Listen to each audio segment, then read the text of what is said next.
जय राधा माधव कुंज बिहारी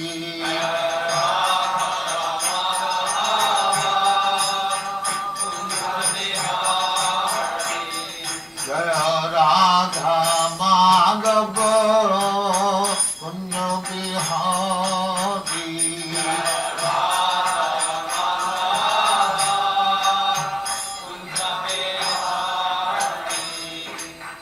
यशोदानंदन ब्रजजन रंजन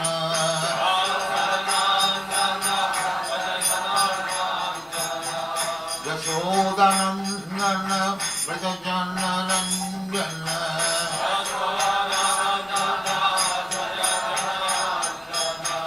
यमुना तीर बनचारी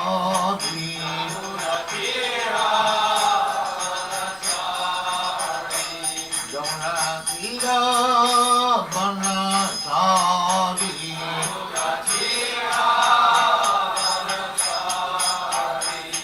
जय राधा माधव कुंज बिहारी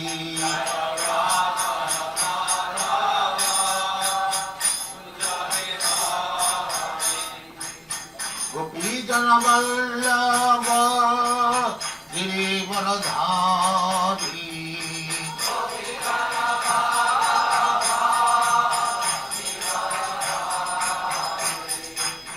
गोपी जन वल्लभ गिरिवरधारी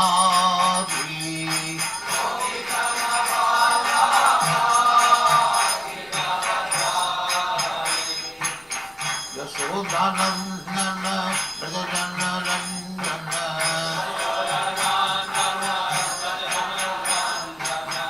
यशोदानंदन ब्रजजन रंजन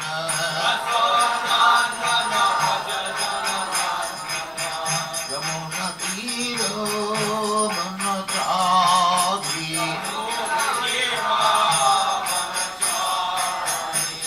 यमुना तीर बनचारी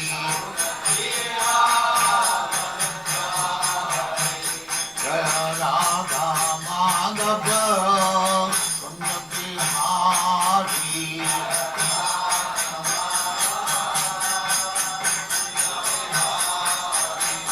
जय राधा माधव कुंज बिहारी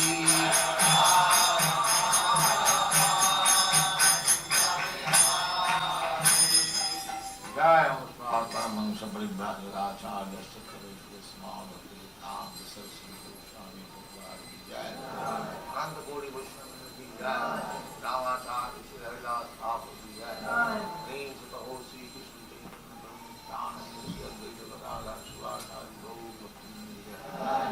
श्री राधा कृष्ण को गोपनाथ श्याम कुंड राधा कुंड की जय वृंदावन धाम की जय नवदीप धाम की जय गंगा माई की जय जमुना माई की जय द्वारका धाम की जय स्वामी भक्तवृंद की जय और ग्लोरी टू और glory to thank you very much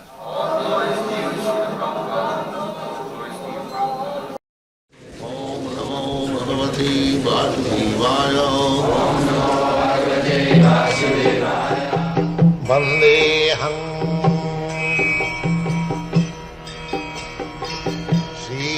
गुरु श्रीयुता पदकमलं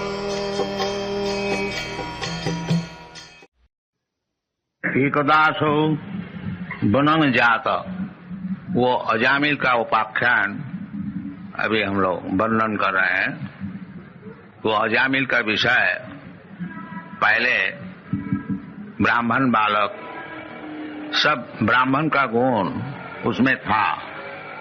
वो ब्राह्मण का गुण जो है उसको बताया गया है अयं ही सुत संपन्न। ये व्यक्ति जब बालक था, ये युवक था, उनकी शादी हो गया था, तो सुत संपन्न, सुत का अर्थ होता है वेद का ज्ञान। वेद का नाम है श्रुति, और जो वेद का ज्ञान सुन के लाभ किया है उसको कहा जाता है श्रोत्रियम और श्रुतो। जो वेद का ज्ञान सुना है गुरु से, ये सुनने का चीज है। पहले सुने, ये जो हम लोग सत्संग चला रहे हैं, इसका उद्देश्य है कि वेद का जो ज्ञान है उसको आप लोग आ करके सुने, सुनते सुनते ज्ञान लाभ होगा। पढ़ने का भी जरूरत नहीं है। कोई अगर पढ़ने को लिखने को नहीं जानता है तो उसको ज्ञान कैसा होगा? सुन के होगा। भगवान कान दिया है। असल में पहले वेद का ज्ञान सब कोई गुरु से सुन करके ही सीखता था। लिखित पुस्तक नहीं था। लिखित पुस्तक, ये कलियुग का प्रारंभ में व्यासदेव देखा कि कलियुग में स्मरण शक्ति कम हो जाएगा, इसीलिए केवल सुन करके उसका ज्ञान लाभ नहीं होगा। वो किताब पढ़ना चाहिए, रखना चाहिए। इसलिए हम लोग इतनी किताबें सब छप रहा हूं कि केवल इधर कभी कभी आप लोग आए सुन करके चले गए, ये केवल इधर कभी कभी आप लोग आए सुन करके चले गए, उसमें काम नहीं बनेगा। किताब पढ़िए से, किताब पढ़ने से वेद का ज्ञान लाभ होगा। इसलिए ये जो ब्राह्मण बालक और जामिल आज इनकी इतनी दुर्दशा हुई है, उसका कारण ये जमराज का जो दूत है बता रहे हैं कि ये व्यक्ति पहले जैसा ब्राह्मण का गुण होना चाहिए वो सब इनका था। क्या है? न सुत संपन्न, अच्छी तरह से वेद का ज्ञान सुना हुआ था। संपन्न, संपन्न माने आखिरी तक सुना था 4 वेद का विषय में। और शील वृत्त गुणालय, और व्यवहारिक काम में भी बड़ा सज्जन और सद्गुण सब इनमें था। शील सत्व गुणालय धृतव्रत, और धृतव्रत का अर्थ होता है जो काम करना है उसको व्रत धारण के किया जाए, यानी फुल डिटर्मिनेशन। धृतव्रत, भगवद गीता में भगवान कहते हैं महात्मानुस्तुपांग प्रार्थ दैवी प्रकृति महास्थित भजंती दृढ़व्रत। द वर्ड इज, ये शब्द का बता है दृढ़व्रत और दृढ़व्रत। दृढ़ मीन निश्चित, सवेरे 4 बजे उठना है निश्चित, उसमें कोई फर्क नहीं पड़ेगा। कोई 4 बजे उठा और कोई नहीं उठा, नहीं, रोजाना अवश्य उठना चाहिए 4 बजे। उसका नाम है धृतव्रत और दृढ़व्रत। ये नहीं जो ऑकेजनली कभी कभी हम उठ जाते 4 बजे, नहीं, रोजाना उठना चाहिए। ये ब्राह्मण का काम है। धृतव्रत मृदु, बड़ा शांत स्वभाव, दांत, यानी अपना इंद्रिय को दमन करके रखना, ये ब्राह्मण का काम है। सम धम, मन को स्थिर रखना, इंद्रियों को स्थिर रखना, सम दम तितिक्षा, ये सब सीखना चाहिए। तो इसीलिए बताया था मृदु दांत सत्ववान। सत्ववान का अर्थ होता है कभी झूठ नहीं बोलता। सत्ववान मंत्रविद, और वेद का मंत्र सब कंठस्थ और शुचि, बड़ा शुचि संपन्न, neat and clean, thrice taking bath, 3 दफे स्नान करते हैं, कपड़ा और शरीर खूब शुद्ध रखते हैं, और गुरु अग्नि अतिथि विद्याना, ये 3 वस्तु को सत्कार करना, गुरु को गुरु को देख करके ही नमस्कार करना चाहिए, दंडवत। हाँ, और अग्नि इन्हें रोजाना यज्ञ करना चाहिए। हाँ, और अतिथि कोई व्यक्ति अचानक घर में आ जाए उनकी सेवा करनी चाहिए। और वृद्धानाम, और विशेष करके वृद्ध व्यक्ति को खूब अच्छी तरह से सम्मान करना, उसको संतुष्ट करना, ये सब गुण है। और शुश्रूषु अनहंकृत, ये ब्राह्मण बालक ये सब करते थे और अहंकार भी नहीं, जहां हम इतना करने वाला है।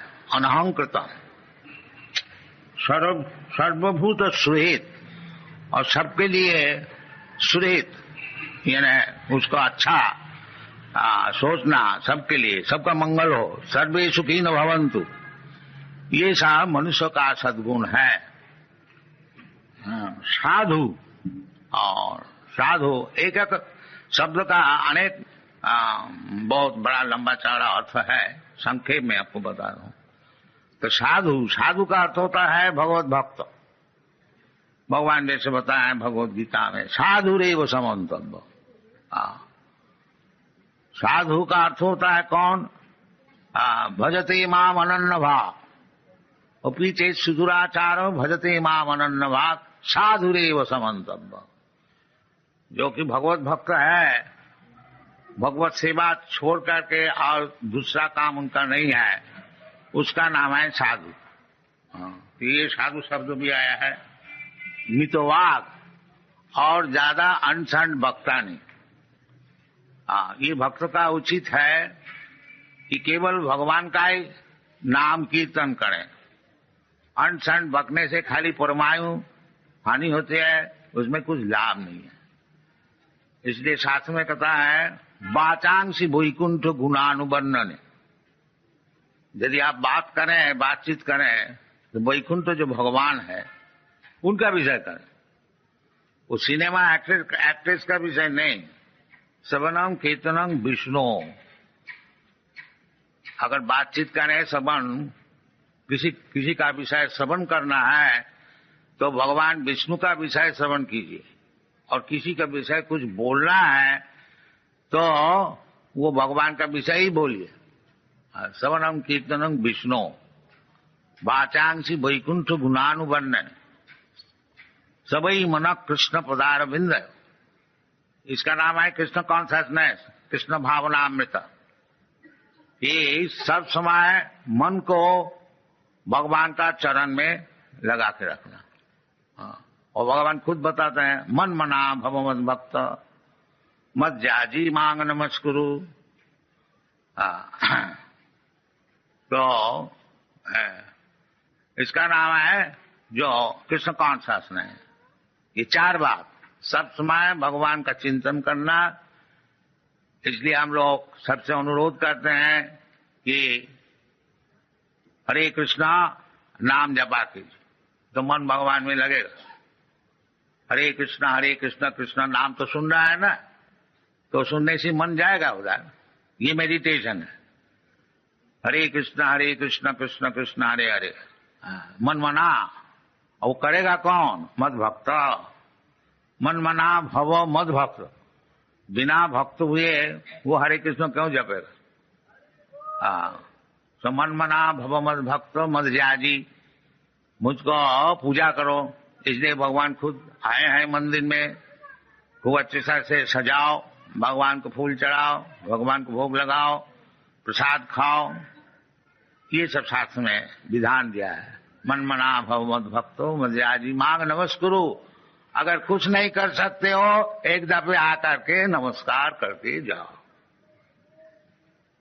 बहुत सरल है, कोई मुश्किल नहीं है। बाकी हम लोग करने को नहीं चाहते। अब लोग कहते हैं चलो जी मंदिर में जाके क्या होगा, चलो रेस्टोरेंट में चलो, एक कप चाय पिया जाए, बीड़ी फूका जाए। ये सब दुर्दशा क्यों ना हो? तो शास्त्र में जो विधि है उसको हम लोग मानते नहीं, उसको उल्लंघन करते हैं, तो उसको कभी सुख मिल सकता है? नहीं। दशास्त्र विधि मुत्सृज्य वर्तते काम कारक न सुखं सहवानति। उसको कभी सुख नहीं मिलेगा। शास्त्र विधि को उल्लंघन करेंगे और हम सुखी रहेंगे, ये संभव नहीं है। हाँ, तो ये बालक, ब्राह्मण बालक, ये युवक, 20-25 बरस उम्र, ये सब चीज सीख लिया था। हाँ, ब्राह्मण का घर में जन्म लेने का उपकार क्या है? दूसरे को सीखने पड़ता है, और ब्राह्मण का घर में जन्म होने से पिता माता का आचरण देख कर ये खुद ही सीख जाता है। ये उपकार है। और ब्राह्मण का घर में जन्म हुआ और पिता माता का भी ब्राह्मण का आचार नहीं है, तो बालक कैसे सीखे? और उसको सिखाया भी नहीं जाता स्कूल कॉलेज में भी, तो ये पतन हो गया। तो पतन होने का बहुत कारण है, और एक कारण ये बता रहे हैं कि एकदा असौ, वो जो अजामिल ब्राह्मण कुमार एक दफे बनंग जात, वन में गया था। ये एक दिन नहीं, ये ब्राह्मण का काम है जो वन में बगीचा में जा करके भगवान के लिए सब पुष्पादि संग्रह करे।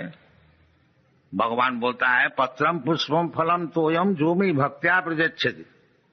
भगवान को अर्चन करने के लिए कोई ज्यादा खर्च नहीं है, जो खर्च कर सके वो खर्च करे खूब अच्छी तरह से, और जिसका पास पैसा है नहीं, खर्च नहीं कर सकता है, उसके लिए भगवान राजी है।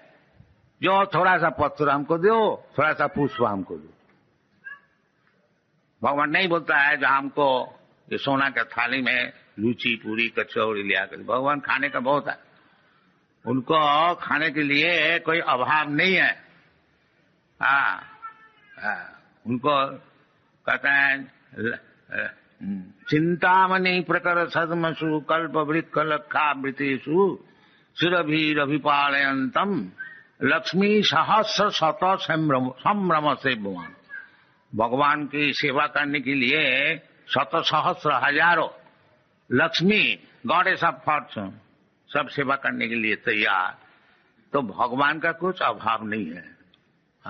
भगवान ये बम्बई में जुहू में आके बैठ गए हैं, जो बेचारी खाने को है नहीं, इधर आपसे मांगने को आया, ये बात नहीं है।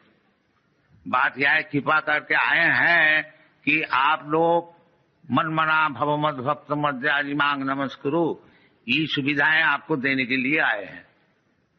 और आप लोग चाहते हैं ये मंदिर किसी तरह से नहीं बने, भगवान इधर बैठ नहीं सके, ये आपकी प्रतिज्ञा है। भगवान बेचारी आए हैं आपको सुविधा देने के लिए, और आप लोग कृत निश्चय है कि इधर मंदिर को होने को नहीं देंगे।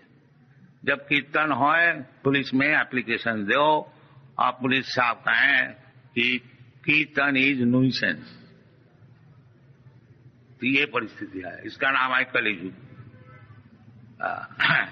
जो भगवान कहते हैं जदा जदा ही धर्म सग्लानि भवति भारत तदात्मानं सृजामि हम। ये धर्म की ग्लानि जब होए तब हम खुद आते हैं कि हमारा कोई परम भक्त को भेजते हैं उनको उद्धार करने के लिए, और वो बेचारी आए भी तो आप लोग उसको बैठने को नहीं देंगे। ये परिस्थिति है।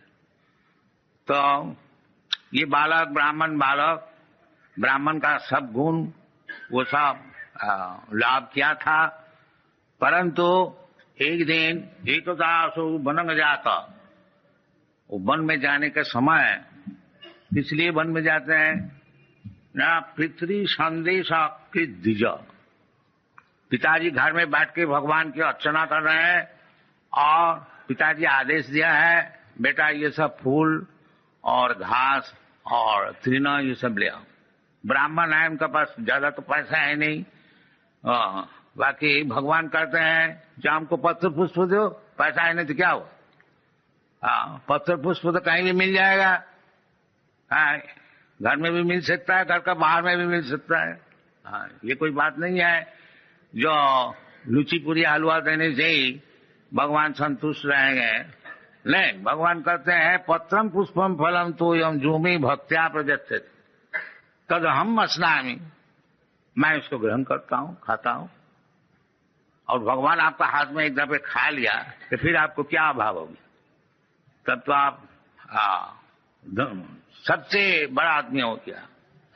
ये सब उदाहरण है जो भगवान एक दफे जिसका हाथ से खा लिया था उसको कभी दारिद्रता नहीं रहेगा।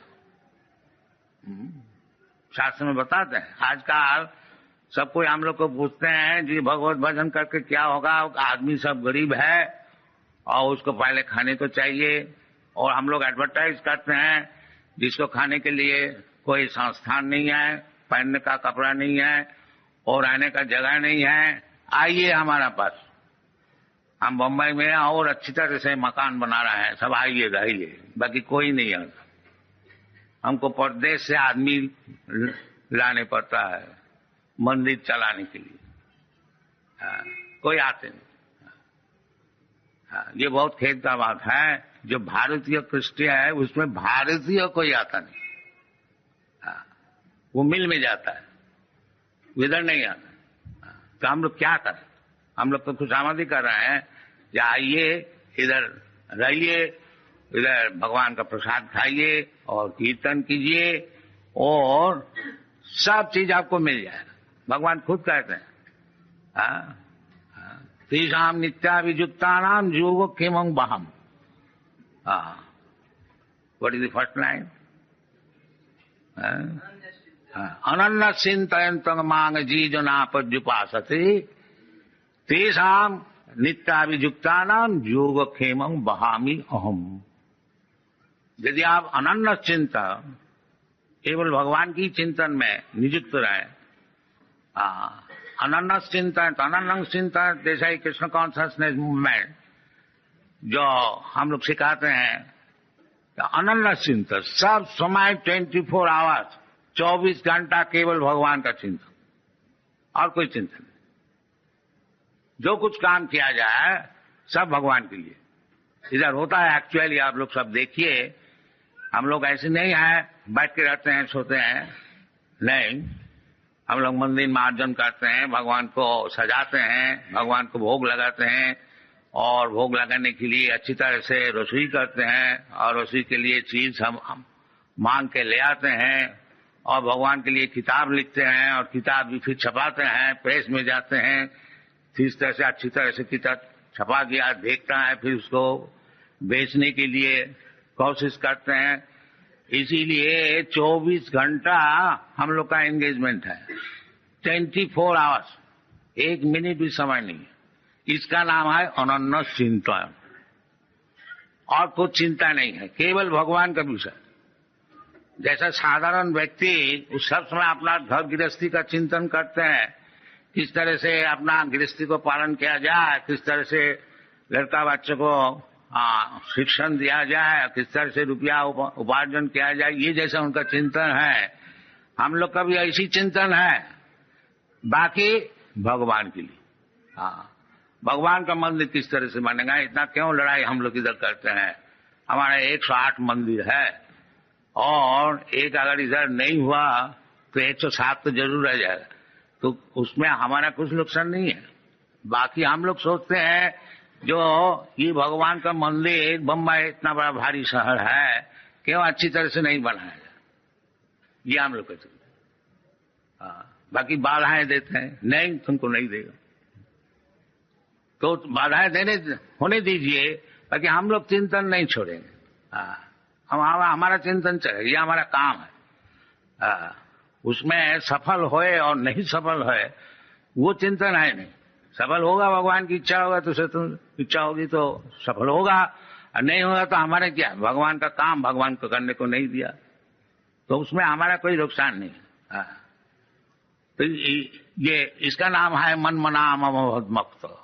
ये इतना प्रयास कौन करेगा अगर भक्त नहीं हुआ? वो लोग छोड़ देगा, बोले क्यों इतना झंझट में जाया जाए, चलो जी इतना टाइम तो कुछ शेयर मार्केट में स्पेकुलेशन करने से कुछ रुपया पैदा हो जाए।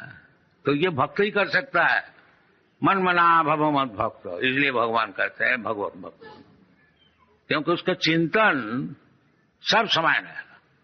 और वही सबसे बड़ा योगी है जो भगवान का चिंतन किसी तरह से जेन तेन प्रकार, ये चैतन्य महापुरुष का फिलोसॉफी है, किसी तरह से जेन तेन प्रकार न मन कृष्ण निवेश, इसी तरह से मन जो है उसको भगवान का चरण में लगाएंगे।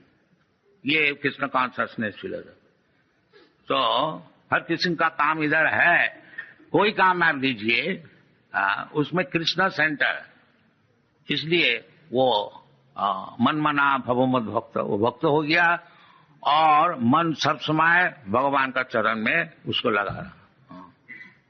तो उसके लिए भगवान खुद कहते हैं जो इस प्रकार जो व्यक्ति है सब समय हमारा चिंतन करते हैं, उसको कोई अभाव नहीं रहेगा।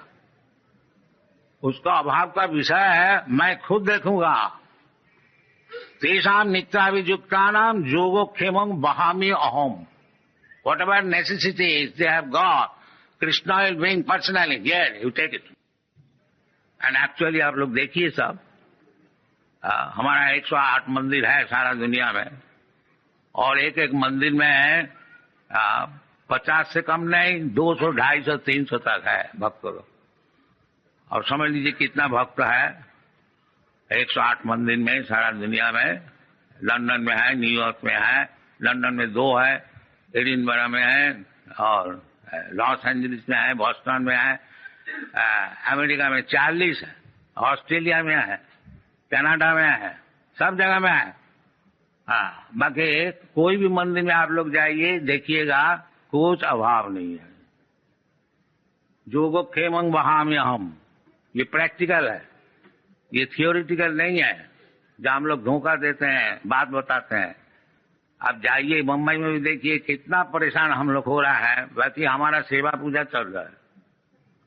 अगर मंदिर बनाने को नहीं भी दे तो हमारा सेवा पूजा तो चल रहा है, उसमें हमारा नुकसान कोई नहीं है।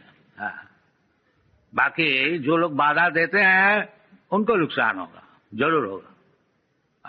ये भगवान कभी सहन नहीं करेंगे। तो ये सब होनी चाहिए भारत में, विशेष करके ये, क्योंकि भारतीय संपत्ति है भगवत भक्ति। भगवत भक्ति जो है विशेष करके भारतवर्ष में ही है, इसलिए देवता लोग भी भगवान से प्रार्थना करते हैं कि हमको फिर भारतवर्ष में जन्म दीजिए। इस शास्त्र में भारत भूमि ऐसी है पुण्य भूमि कि इधर में जिसका जन्म हुआ है वो स्वाभाविक तौर से ही भक्त होते हैं, उसको जबरदस्ती उसका भक्त बनाया जाता है।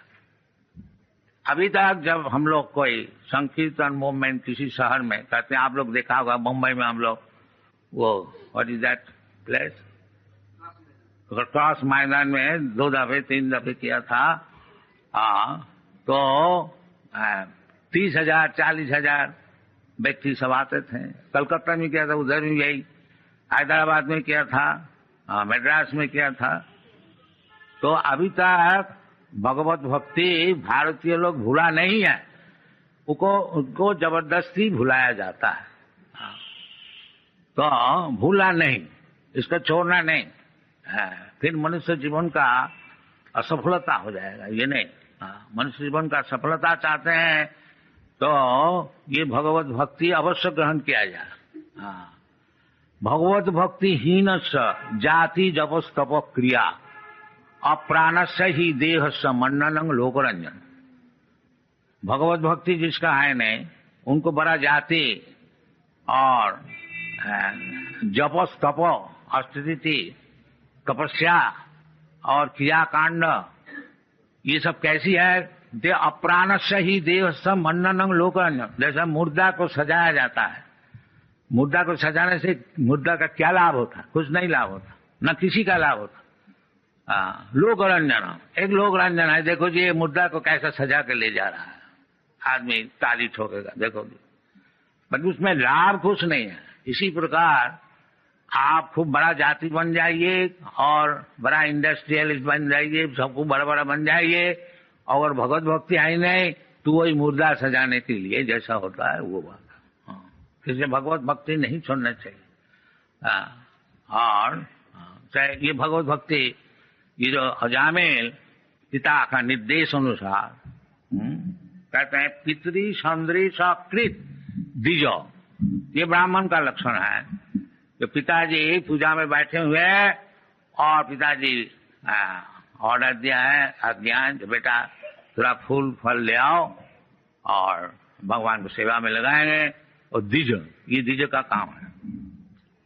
आदाय तत्व आवृत्य फल पुष्प समित कुशान, और पिता का निर्देश अनुसार वो बालक फल फूल और समित इन्हें कुश ये सब लेकर के आ रहे थे वन से। और रास्ता में क्या देखा है कि ददर्शा कामिनं कश्चित्, एक कामी पुरुष को देखा। कामी माने शूद्र, शूद्र होता है कामी और ब्राह्मण होता है संयमी, काम को संयमन करते, समाओ, समाओ दमाओ। अगर कोई व्यक्ति काम लास्टी डिजायर को दमन नहीं कर सकता है वो शूद्र है, और जो दमन कर सकता है वो ब्राह्मण है, वो स्वामी है, वो गोस्वामी है। स्वामी का अर्थ होता है मालिक, गोस्वामी का अर्थ होता है जो इंद्रिय का मालिक। साधारणतः इंद्रिय का दास होता है। जीवा है एक इंद्रिय, वो बोला जी एक बीड़ी हमको दीजिए, जीवा सूख गया है तो इसी वक्त बीड़ी देनी चाहिए। तो इसका माने मैं जो है जीवा का दास है। जीवा बीड़ी मांग रहे हैं, सिगरेट मांग रहे हैं, हम भी उसको दे रहे हैं। इसके माने हम तो समझते हैं मालिक है इंडिपेंडेंट, बाकी हम जीवा का दास हैं।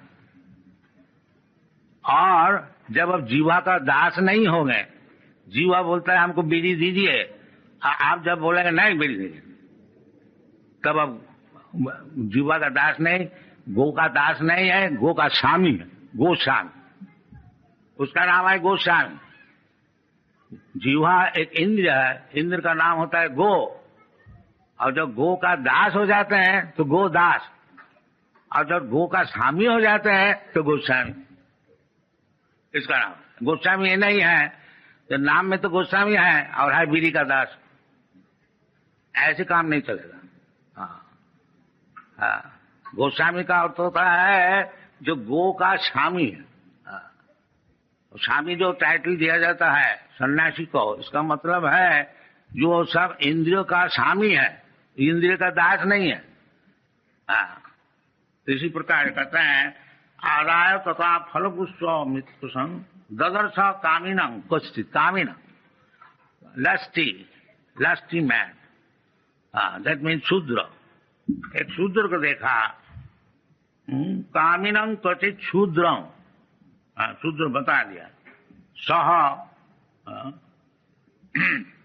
क्वचित् शूद्रं सह उधिष्ठया पित्या च मधुमौरेयं मदा घूर्णित नेत्र। देखा जो एक औरत शूद्रा ने दोनों ही शराब पिया था, मद घूर्णिता, मद का अर्थ होता है शराब, और उसमें ब्रेन पजल हुआ गया था, मद घूर्णिता। पित्याच मधुमौरेयं मदा घूर्णित नेत्र, आग भी घूम रहा था, इन्हें बहुत अच्छी तरह से पिया हुआ था शराब। आजकल तो इसमें इनकरेजमेंट दिया जाता है, जाइए इधर शराब का दुकान है, बाकी ये सब शूद्र का काम है। ये ब्राह्मण का काम नहीं है, ये शूद्र का काम है। मत्तया श्रित विश्लित निव्या, और वो कपड़े भी सब ढीला हो गया था।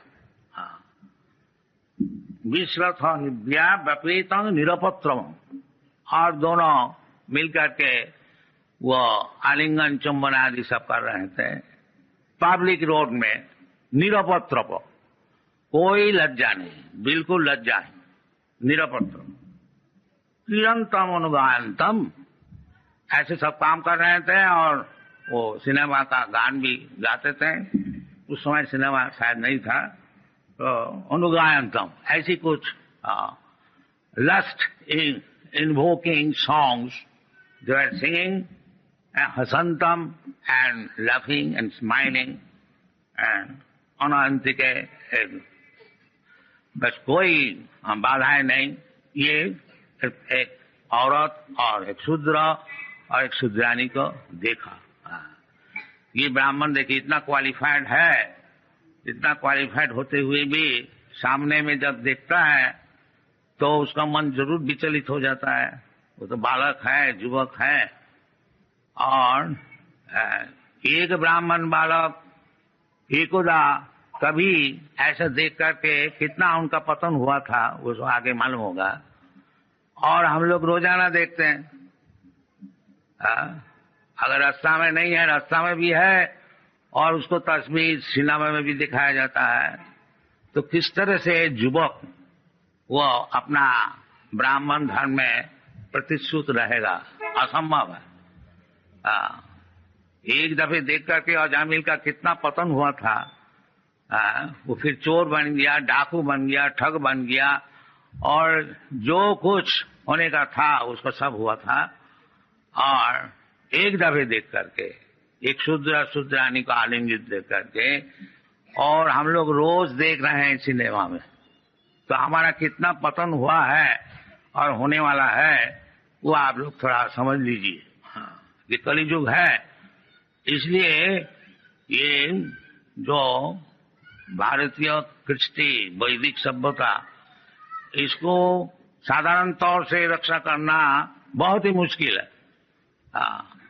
इसलिए कलियुग जैसा बीमार है ऐसा दवाई भी है।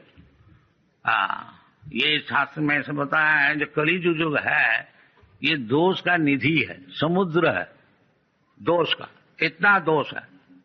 ये भागवत में 12वें स्कंद में बताया गया। तो इसके लिए दवाई क्या है, दवाई भी बताया। वो क्या चीज है? कलो दोष निधि राजन अस्ति जी को महान गुण। वो क्या चीज है? कलो दोष निधि राजन अस्ति जी को महान गुण। महाराज परीक्षित, कलियुग में सब तो दोष ही दोष है, बाकी उसमें एक महान गुण है। वो क्या गुण है? न कीर्तनादेव कृष्ण स मुक्त संग परम ब्रजेत। केवल कृष्ण कीर्तन करके, हरे कृष्ण नाम जप करके वो सब पाप से मुक्त हो जाता है और फिर वैकुंठ में जा सकता है। ये हरे कृष्ण मूवमेंट का ये तात्पर्य है। जो ये सब जो पतन हुआ है, कलो अस्मिन् युगे जना प्रायेण अल्प आयुष, ये कलियुग में सभी प्राय अल्प आयु होते हैं। और आयु कमते ही जाता है। आस्ते आस्ते इतना कम हो जाएगा कि आगे जाकर के 20 से 30 वर्ष तक अगर जिएगा उसको बहुत बुढ़ा माना जाएगा। ऐसा शास्त्र में लिखा है। अभी तो 50-60 तक ही है, इंडिया का एवरेज एज है 35 ईयर्स और समथिंग लाइक।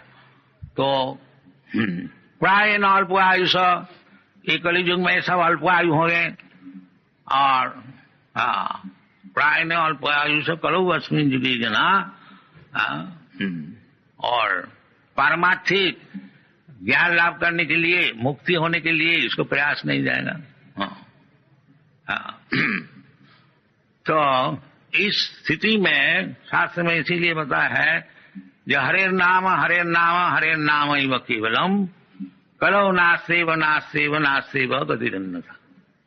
कलियुग में ये यदि कोई उद्धार होने को चाहते हैं, लिबरेटेड, लिबरेटेड का अर्थ होता है कि ये जो जन्म मृत्यु है, जड़ा व्याधि, ये स्वाभाविक नहीं है, अस्वाभाविक है।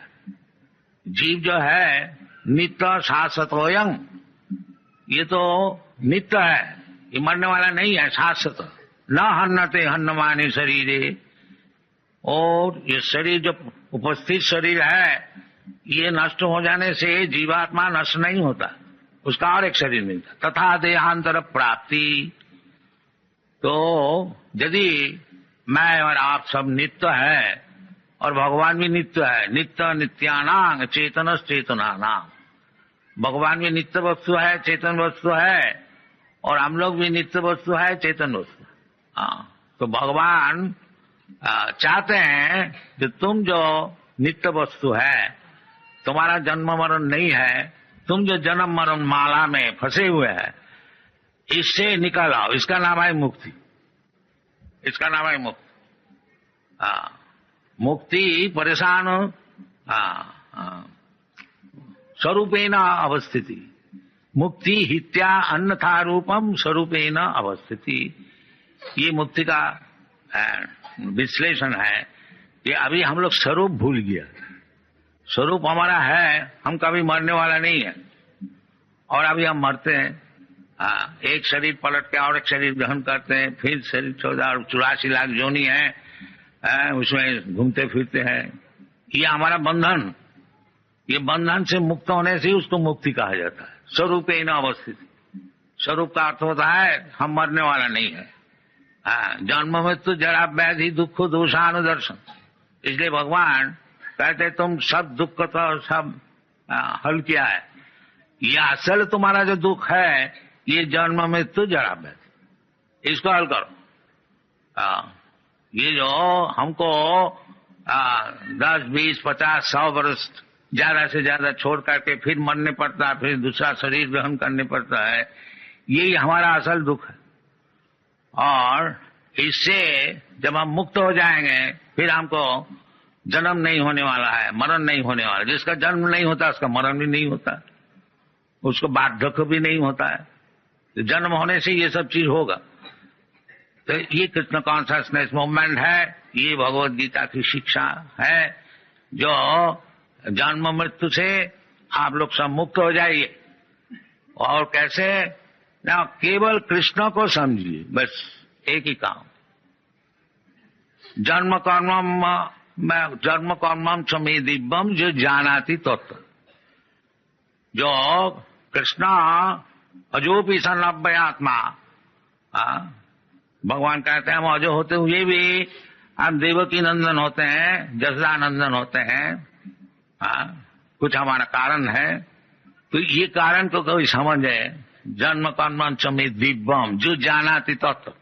ये भगवान क्यों इधर मनुष्य का रूप से आते हैं और देवकी नंदन होते हैं, जसदा नंदन होते हैं, और फिर इधर लीला करते हैं, इसको समझो।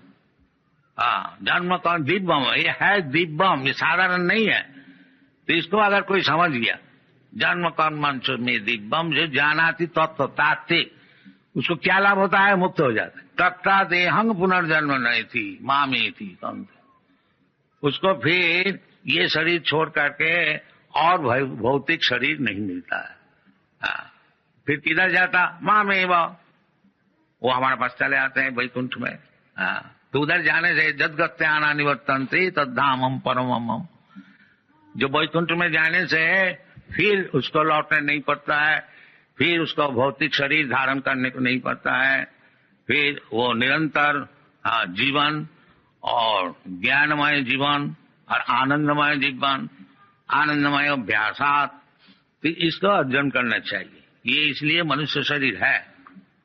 मनुष्य शरीर वो कुत्ता भेड़ी के लिए केवल खाया पिया और मजा किया और मर गया, ये मनुष्य शरीर नहीं है। मनुष्य शरीर इसलिए है कि भगवान को समझे। तो वो एक दिन हमको कोई पूछ रहा था जो मनुष्य जीवन का उद्देश्य क्या है? मनुष्य जीवन का उद्देश्य यही है कि भगवान का चरण में शरणागत हो जाओ, बस सब काम बन जाए। सर्वधर्मान परित्यज्य मामेकं शरणं व्रज। और उसमें क्या लाभ होगा? अहं त्वा सर्व पापेभ्यो मोक्षयिष्यामि मा शुचि। आदमी का दुख होता है पाप से, और जो भगवान का शरणागत हो जाते हैं फिर उसका कोई दुख नहीं रहता है। अनन्य चिंतन माम जी जना पर्युपासते तेषां नित्याभियुक्तानां योगक्षेमं वहाम। तो इस कृष्ण कॉन्शसनेस मूवमेंट का ये तात्पर्य है कि किसी तरह से भगवान का चरण में शरणागत हो जाइए, फिर आपको सब दुख मिट जाएगा, कोई चीज का अभाव नहीं है। हम लोग सब अभाव के लिए सब समय परिश्रम करते हैं। मन षष्ठानि इंद्रियानि प्रकृति स्थानी कर सकते। तो अभाव निर्वाह करने के लिए, उसको पूर्ण बनाने के लिए मन और इंद्रिय से हम लोग काम करते हैं। मन षष्ठानि इंद्रियानि प्रकृति स्थानी कर्षत, सो प्रकृति में नहीं होगा। जैसा कोई आदमी जेल में है, वो जेल सुपरिंटेंडेंट को अगर किसी तरह से सुखी करे तो उसमें उसको काम नहीं बनेगा। जब तक गवर्नमेंट उसको नहीं छोड़ देने का आज्ञा देता वो नहीं छूटे। तो इसीलिए हम लोग जो ये भौतिक जीवन में स्ट्रगल कर रहे हैं, मन षष्ठानि इंद्रियानि प्रकृति स्थानी कर्ष ममई वांश जीव भूत जीव लोक सनातन। भगवान कहते हैं जो जीव है, जीवात्मा, ये सब हमारा अंश है। बाकी वो इधर मन और इंद्रिय लोक के इंद्रिय द्वारा सुखी होने को चाहते हैं। मन षष्ठानि इंद्रियानि प्रकृति स्थानी कर्षति, कर्षति माने struggling, but he is not happy. बाकी वो हैप्पी कैसा होगा कि अपने बुद्धि से स्ट्रगल करके सुखी होने की जो चेष्टा चल रही है वो उसमें नहीं होगी। तो फिर कैसे होगा? न भोक्तारम जगतपसाम सर्वलोक महेश्वरम स्वेदम सर्वभूतानाम ज्ञाता माम शांति। वो जो मेंटल कॉन्कॉक्शन क्रिएशन करते हैं, ये प्लान किया जाए तो हम लोग सुखी हो जाएंगे, ये प्लान किया जाए तो वो कभी नहीं होगी। क्योंकि वो मन का प्लान है, वो भगवान का प्लान नहीं है। और दुनिया में भगवान का प्लान चलता है, हमारा मन का, तुम्हारा मन का प्लान नहीं चलेगा। तो हम प्लान क्या है, जो हम खूब अच्छी तरह से मकान बनाए, बैंक बैलेंस बनाए और हम कभी मरेगा नहीं और इसको भोग करेंगे। बाकी भगवान का प्लान है तुमको मरना ही पड़ेगा, इसको सब छोड़ना ही पड़ेगा। तुम क्या प्लान बनाओगे? कुछ प्लान नहीं बनेगा। सर्वहरं मृत्यु अहम, भगवान बोलते हैं जब मृत्यु रूप से तुम्हारा सब चीज छीन लेंगे, बस कोई चीज तुम्हारा साथ नहीं जाएगा। बस ऐसी आए हो ऐसी जाओगे, एक शरीर लिया था अभी और एक शरीर मिलेगा, बस ये प्लान है हमारा। दैवी जैसा गुणमयी ममो माया दुरुत्तया, ये भगवान की माया की प्लान है, इसको आप अतिक्रम नहीं कर सकेंगे। दुरुतिक्रम it is not possible.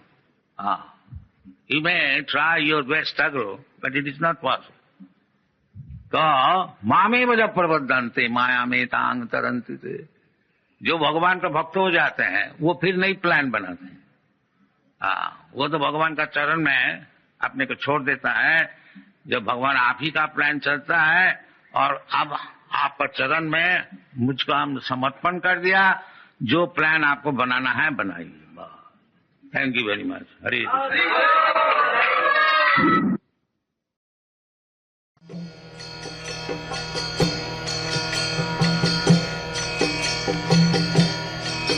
Hare Krishna, Krishna Krishna, Hare Hare, Hare Rama.